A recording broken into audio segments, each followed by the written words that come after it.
एवढ्या मोठ्या 3 पार्सलमध्ये काय आलंय चला बघूया पुढे. तर नमस्कार मित्रांनो, नेहमीप्रमाणे आपली सकाळी चिया सीड्स पिऊन झालीत.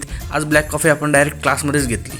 नंतर आज आपल्या क्लासमध्ये मेडिकल सेफ्टी अवेअरनेससाठी एक प्रोग्राम अरेंज केलेला होता. त्यामध्ये सगळ्या विद्यार्थ्यांनी तसेच शिक्षकांनी सहभाग नोंदवला. वर्ग 8, 9, 10 म्हणलं की मजा मस्ती त्यांचा खट्याळपणा हा आलाच. आता हा तर म्हणत होता सर माझा हातच सुटला.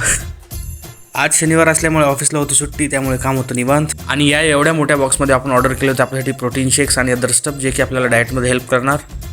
त्यानंतर आपण गेलो जिमला. जिममध्ये वर्कआउटमध्ये आपण केलेलं आहे सायकलिंग, ट्रेडमिल आणि या मशीनचं नाव मला माहीत नाही. तुम्हाला माहीत असेल तर नक्की मला कमेंटमध्ये सांगा. वर्कआउट नंतरची कंडिशन तुम्ही बघू शकता. खूप घामलेला होता, हेडफोनसुद्धा खूप ओले झालेले होते. आणि सगळ्यात बेस्ट गोष्ट म्हणजे ऑलरेडी आपण 1.7 किलोग्राम या वीकमध्ये कमी केलेला आहे मित्रांनो. नंतर 1 ग्लास दूध पिऊन डिनर करून आपण गेलो वॉकला. फिरता मित्रांचा कॉल आला, बोलले उद्या चिखलदरा जायचे. फिरण्यासाठी आपण नेहमी रेडीच असतो मित्रांनो. त्यामुळे उद्याचा ब्लॉग हा अतिशय इंटरेस्टिंग राहणार आहे. त्याच्यामुळे नक्की फॉलो करा, शेअर करा, तुमच्या जास्तीत जास्त मित्रांवर पोहोचवा आणि असा सपोर्ट मला राहू द्या. Thanks for watching. मिलते नए व्हिडिओ में.